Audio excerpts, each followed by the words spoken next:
Bien, Esteban, vamos a darle los buenos días a Pedro Matos, nuestro querido compañero en el segmento Impuestos y Negocios. Saludos, Esteban. Pedro, ¿cómo está todo? Todo bien, un saludo a los amigos televidentes. Te comprometió la semana pasada don Alex Jiménez cuando estábamos hablando ahí de la nueva norma que acaba de emitir la Dirección General de Impuestos Internos relacionados con las facturas electrónicas. Tú dijiste que esta semana tú ibas a venir dotado Que venía así, de todo conocimiento preparado. con relación a ese tema. Así que vamos a ver, ¿verdad? Hay muchos temas, muchos. Está la factura electrónica. Ese, vamos a arrancar por ahí. El régimen simplificado. Está la modificación del Código de Trabajo. El primer empleo. Hay muchos temas. Hay muchos temas. Sí. Fíjense, la Dirección General de Impuestos Internos está tomando, como es de lugar, las medidas que convienen desde el punto de vista de los objetivos a lograr por esa dirección, que es aumentar las recaudaciones, y sobre todo está enfocada en, yo diría, mejorar las recaudaciones del ITEVIS. Está enfocado en el consumidor final y por eso es que se ensayó, o más o menos está ensayando la factura electrónica, que no es más que una, yo diría, un producto que depende de esa norma de la que mencionaba Esteban, la 07, la 18-07, que depende prácticamente de esa gran plataforma que tiene la Dirección General de Impuestos Internos y que es una factura, como su nombre lo indica, totalmente electrónica, que de alguna forma está amarrada a los comprobantes de esa empresa. Todavía es un ensayo. Todo lo que tenga que ver con disminuir la evasión es muy importante para el país y para la sociedad dominicana. Otra medida importante que se está discutiendo es el régimen de tributación simplificada, un régimen especial. Hay una consulta sobre eso. Hay una consulta ahora mismo, tiene sus altas y sus bajas. ¿Qué tú piensas de lo que ha leído? Bueno, si lo vemos desde el punto de vista de que va a darle la posibilidad al microempresario de que no tenga que pagar los anticipos, de que no tenga que cumplir con las informaciones de rutina, como es el 607, el 606, entre otras informaciones que necesitan prácticamente de un experto en el área impositiva para tramitar esas informaciones. Por ahí se le da ciertas ventajas, aunque veo algunas desventajas, ya esa parte la puede manejar nuestro invitado, Carlos, y es que limita mucho la facturación del microempresario. Por ejemplo, una de las limitaciones que yo vi es que no permite que generen factura con crédito fiscal ni factura con crédito para el Estado gubernamental. Pero eso es fundamental para ese proyecto. Todavía está en prueba piloto, vamos a ver. De todo modo, Yo creo que eso fue una omisión. Tal vez fue que se es le fue. posible, Sí, pero porque eso no tiene sentido. yo creo que está más Esa es enfocado. la medida más importante que Sí. pudiera adoptar, siempre y cuando sea lo más completa posible. Claro. También hay que ver que hay uno para empresas que solamente elijan la metodología de declarar por los ingresos y hay Sí. otro donde pueden elegir la metodología de declarar por las compras, Sí, que pero llega hasta los 40,000 pesos. Pero eso es lo que existe en el régimen, en el procedimiento simplificado actual.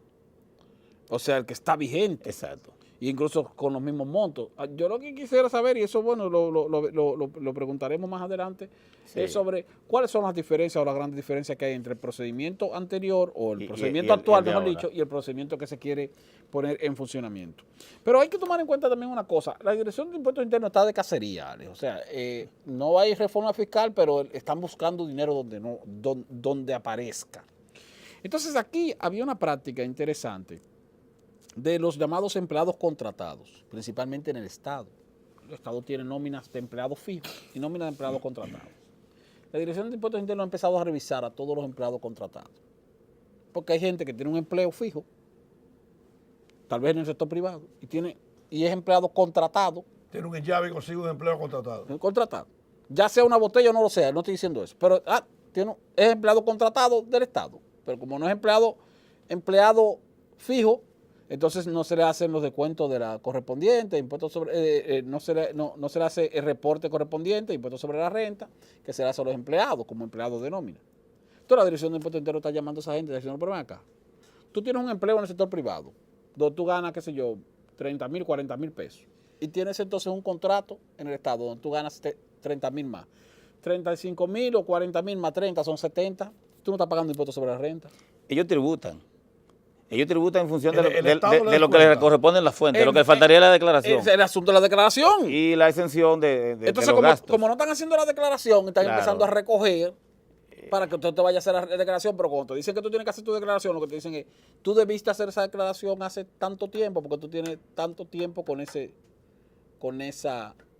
contrato, por lo tanto tienes que pagar mora, retraso, o sea, Sí. multa. Pero bajó un poco. Y entonces eso ha puesto en una situación difícil a muchos asalariados que están en el pluriempleo, ya sea público o privado.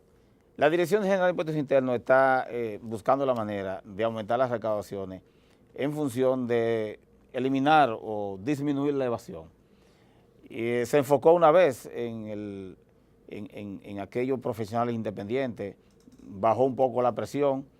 Yo creo que una medida muy buena, la de captar los recursos de ITEVI, que tiene que ver con el consumidor final, eso dará por resultado un aumento en las recaudaciones. Mira, Pedro, escúchame ahí.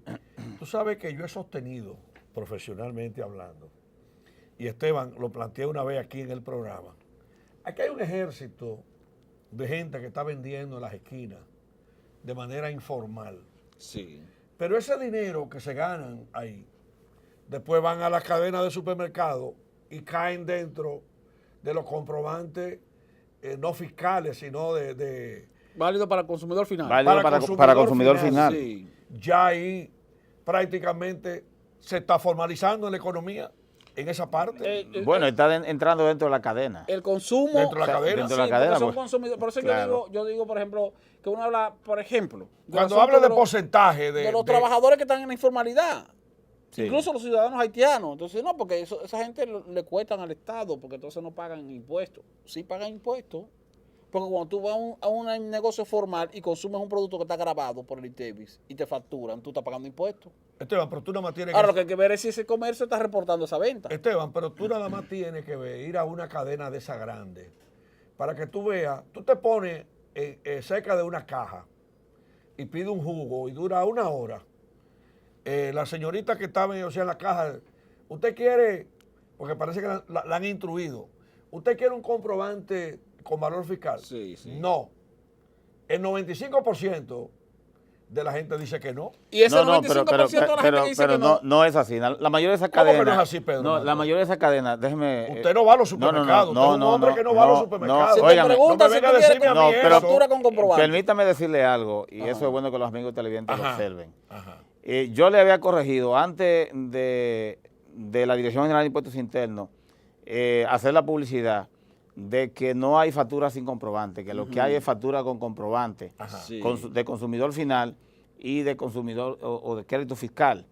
En cierta cadena yo le había dicho a las cajeras, mire, tiene comprobante. La diferencia es que es comprobante Correcto. con ya estamos de acuerdo. de consumidor fiscal final, o porque de ellas te preguntan, ¿desea comprobante? Sí. Todas tienen comprobante, Todas porque tienen recuerden que esas grandes cadenas tienen soluciones fiscales. Pero es un asunto que fue un nombre elegante que mi amigo Guarocuya le buscó a la impresora. a la impresora fiscal. Entonces, Pero, claro, eso Pero eso no es lo que estamos Pero eso discutiendo. no, la pregunta se hace la siguiente. ¿Es con crédito fiscal? Sí, pero- con crédito fiscal es para uso del ITEVI. pero esa pero es no es lo una, que estamos pero eso discutiendo es una ahora mismo. formalidad, es una formalidad. Ahora, yo te digo, tú vas a un restaurante, por ejemplo, más que el supermercado, por lo que tú dices, porque los supermercados ya tienen ciertamente Y tiene su caja facturación electrónica. conectada con la dirección Sí, de Claro, tienen su caja claro. supuestamente tienen su caja, toda su caja conectada con la Dirección de Impuestos Internos. Digo supuestamente porque los supermercados son de las áreas donde más se va de impuestos.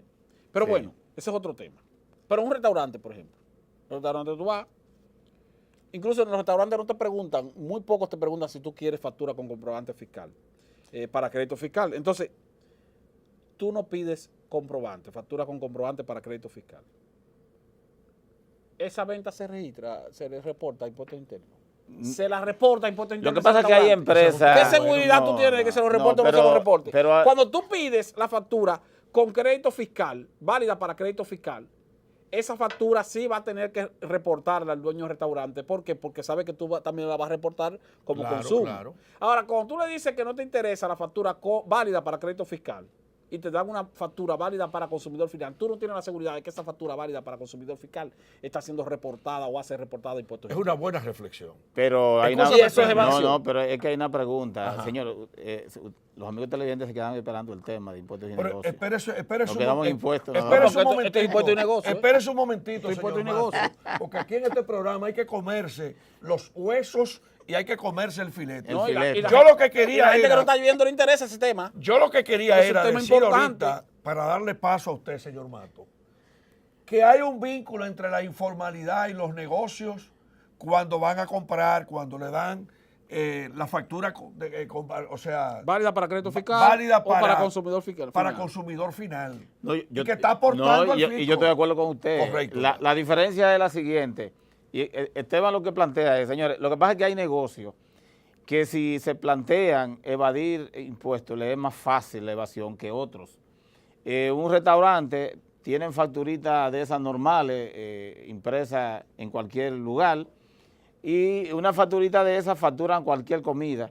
Y si el consumidor no solicita una factura con comprobante, pues pasa así. Ahora bien, hay otro elemento que quizás ustedes no están analizando y que los amigos televidentes deben analizar. Analícenlo. Ese restaurante, generalmente todas las compras que hace, sobre todo productos importados, están grabados con ITEVI. Entonces ellos están obligados a reportar, si no todas las ventas, por lo menos las ventas que van acorde con el costo de la comida vendida. O sea, pueden evadir, pero no van a evadir 100% los ingresos. Eso no es así. No 100%, porque la Dirección General de pero, Impuestos Internos y todos los dominicanos debemos orar, como decimos en buen dominicano, Pero, para que la dirección vaya amarrando, porque a nosotros no nos conviene como Pero consumidores es y como ciudadanos pagar un ITEVI es obvio que que, no que un 100% empresario reporte. lo entra a los bolsillos, señores. Entonces, lo que yo quiero decir es, ustedes tienen razón, el consumidor paga impuestos en todas las áreas que se mueve consumiendo. La pregunta es si el que recauda los impuestos, El agente el que de sirve retención. de intermediario El agente o de de retención, retención, sí. lo paga impuestos internos. Y esa es la lucha de impuestos internos. Sí. ¿Cómo lograr que esa recaudación del consumidor lleguen a la Dirección General de Impuestos Internos? Yo no sé si queda tiempo para comentar un poco el tema de la seguridad social. Nos quedan 2 minutos. Bien. Miren, nosotros vamos a plantear, o yo diría, a comentar en lo que resta del segmento y en los próximos segmentos, los temas que fueron planteados, valga la redundancia, por el presidente en su rendición de cuentas, en su recién discurso. Temas técnicos que en este mismo segmento se habían planteado, como el asunto de la seguridad social, entre otros. Lo relacionado con la seguridad social, era un grito de todos los sectores que el porciento de la intermediación de la AFP era demasiado alto. Se planteó disminuirlo, creo que en 12 años, de un 30% a 3 puntos y pico, hasta terminar en 0.85. ¿Qué es lo interesante de esto? Que en la medida en que se disminuya esa intermediación, los fondos van a ser utilizados por los usuarios del sistema de seguridad social que somos los ciudadanos. Nosotros habíamos planteado en este segmento que era una vergüenza la asignación para consumo de medicamentos de los asegurados. Apenas 8,000 pesos que con 2 o 3 recetas, 8,000 pesos al año, que con 2 o 3 recetas pues tú quedabas prácticamente con los fondos en el suelo. Otro elemento importante en esa modificación o en esa reforma que el presidente planteó y ojalá se haga realidad como debe de ser, es que se tome en cuenta el porcentaje que va asignado al área de accidentes de trabajo. Yo no sé si es que hay demasiado dinero en esa área que contempla la Ley de Seguridad Social y el reglamento, porque ese es uno de los fondos más elevados que tienen. Entonces, no se sabe si es que el porciento es muy alto o si es que hay pocas reclamaciones o si es que ponen mucha traba para el desembolso de los accidentes de trabajo. Una combinación de las tres cosas. Es una combinación de las tres cosas. Son temas de debate que los ciudadanos deben dar seguimiento porque al final afecta a la población prácticamente completa. Bueno, despedimos el segmento felicitando la ARL que acaba de celebrar su aniversario en el Hotel Embajador y vamos a seguir en el próximo programa hablando de ese tema. Mientras tanto, vamos a un cambio y en un momentito vamos a recibir a Carlos R. Castillo, socio de la firma de auditores PEN Auditores y Consultores.